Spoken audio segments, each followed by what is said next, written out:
Distinguished ladies and gentlemen, allow me to start by expressing my profound gratitude to the organizers of this event for inviting me to share our observations.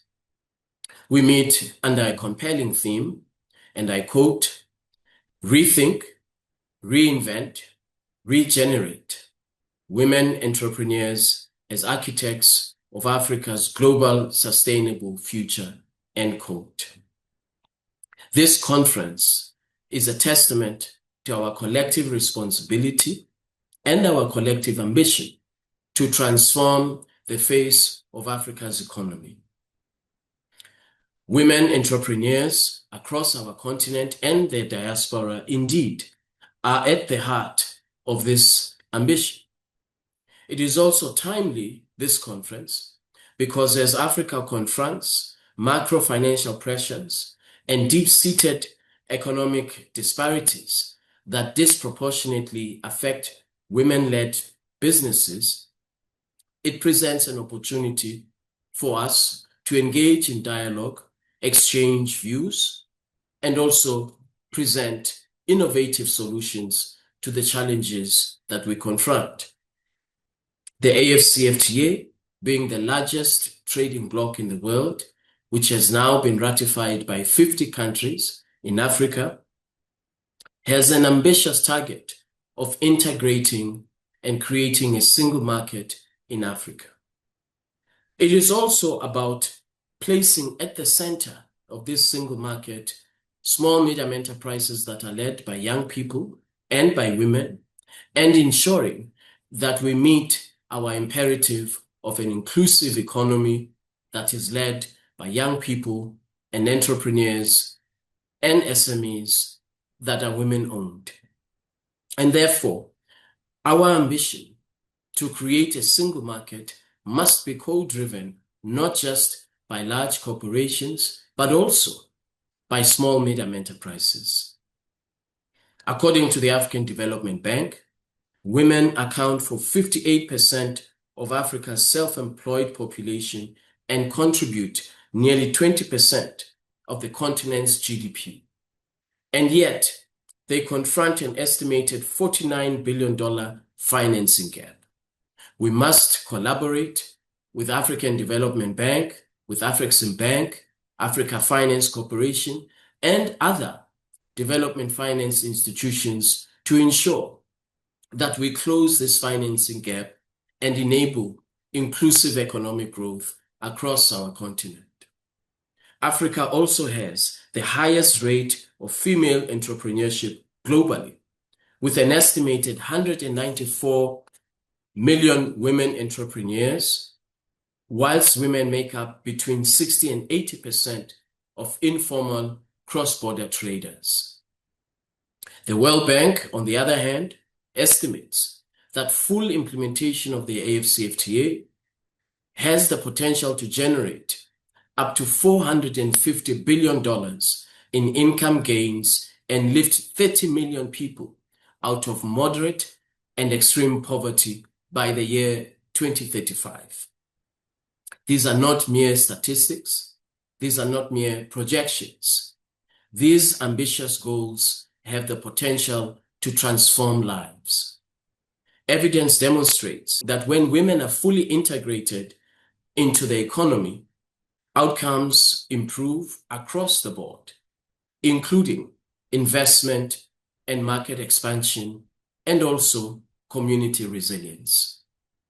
To unlock this potential, the 37th Ordinary Session of the Assembly of Heads of Government and Government of the African Union took a decision to broaden the scope of the AfCFTA agreement and include the Protocol on Women and Youth in Trade. This protocol, as you may be aware, fully aligns with Aspiration 6 of Agenda 2063, the Africa we want. And let me quote the aspiration: "An Africa whose development is people-driven, relying on the potential of African people, especially its women and youth, and caring for children," end quote. Therefore, The Protocol on Women and Youth in Trade is firmly founded on Agenda 2063, the Africa we want, and its aspirations.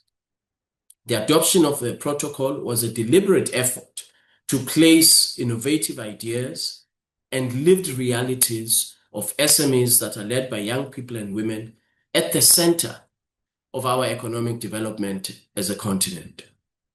For the first time in the Protocol on Digital Trade and the Protocol on Women and Youth in Trade, we have a legally binding instrument that codifies the removal of barriers that are confronted by women and youth, including constraints related to finance, cross-border trade, digital access, codifying all of these into legally binding obligations.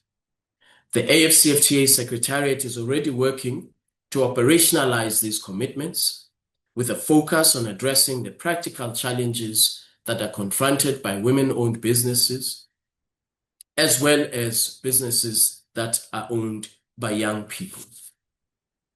We have created practical entry points for women entrepreneurs to engage directly with the AfCFTA and also to engage directly with the market in Africa.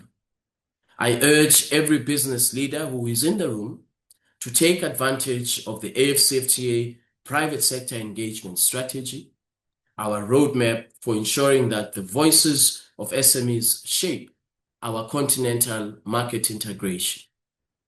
Platforms such as the AfCFTA Private Sector Dialogue, which we launched last year during the G20 Summit, provide an opportunity for your business ambitions to inform the priorities of the AfCFTA.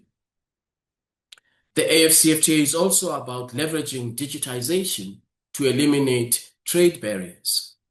The Protocol on Digital Trade, which I mentioned earlier, provides a continental framework for advancing inclusive digital transformation, promoting innovation, and reducing trade costs. The protocol is a game changer, we believe, for women entrepreneurs and encourages capacity building initiatives targeting women-led SMEs to ensure that they are not left behind in the digital economy. As I close, I want to encourage all of you to take advantage of the AfCFTA, a market of 1.4 billion people with a combined GDP of $3.4 trillion. Working together, we have introduced tools that will enable SMEs and young entrepreneurs to fully scale their businesses across the African continent. I therefore wish you very good deliberations over the next day or two, and I want to once again assure you that the AfCFTA Secretariat is your partner in the journey of expanding your business across the African continent. I thank you very much.